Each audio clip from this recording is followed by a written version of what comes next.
Whew.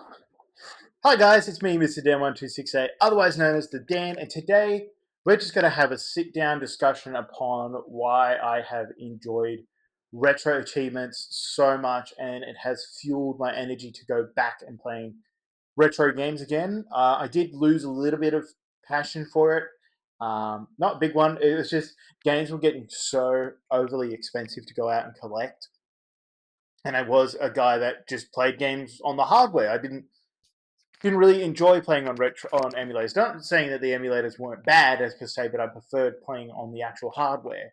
And then I believe right around the time when the Steam Deck started to become a thing, we had to wait forever in Australia, as we all normally do, and I waited for the OLED model.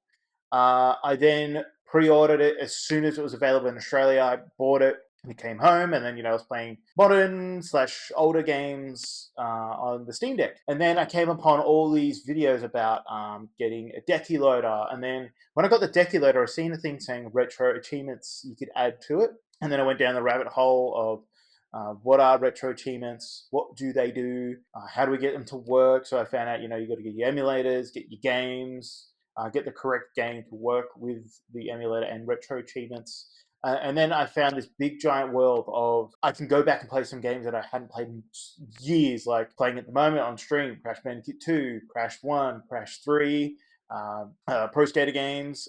You've got the Grand Theft Auto games. What it does is it brings a new life into older games that I already loved growing up. I was the type of kid that would go out and spend money on NES games, which obviously I'm not from the 80s, if you can't tell.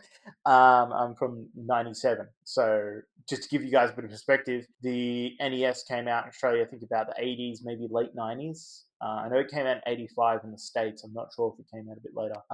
But no, so a lot of my passion for retro achievements did come from when I really bought the Rogue Ally and I put Basilite on there, and I went and got front ends, and I had all these games on there, like thousands of games on there. I was playing, jumping in and out between 1 and 2, 1 and 2, and then just trying to get as many achievements as I can, looking through all the games that have them, ones that don't, which I wish original Xbox would have retro achievements, but the emulator doesn't have it. So and I'm waiting for the Wii U. The Wii U one, once that has retro achievements with like Breath of the Wild, Mario Kart 8, Super Mario World.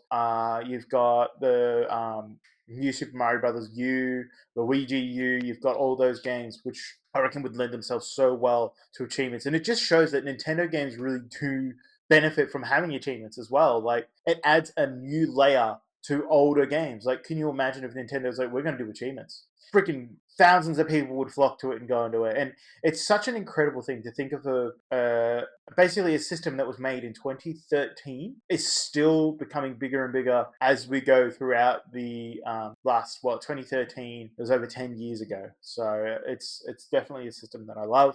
I recommend you guys go ahead and check out Retro Achievements. This is just a little chat about my passion for Retro Achievements, and tomorrow we'll go through a list of all the achievements that we've unlocked throughout the week, and then on Saturday and Sunday we will see what we can do there. Alright, this is me, Mr. Dan1268, otherwise known as the Dan. I'll see you guys tomorrow. I'll see you guys. Anyways, this is me, Mr. Dan1268. Anyway, I'll see you guys tonight, 6 o'clock. Just remember, we're on YouTube and we're on Twitch and we're pending on TikTok. Go ahead and follow us there on Twitch and sub if you feel that you enjoyed the show enough to go ahead and basically be a sponsor of the show. And if you do like the content over here on YouTube, go ahead and subscribe and like the video.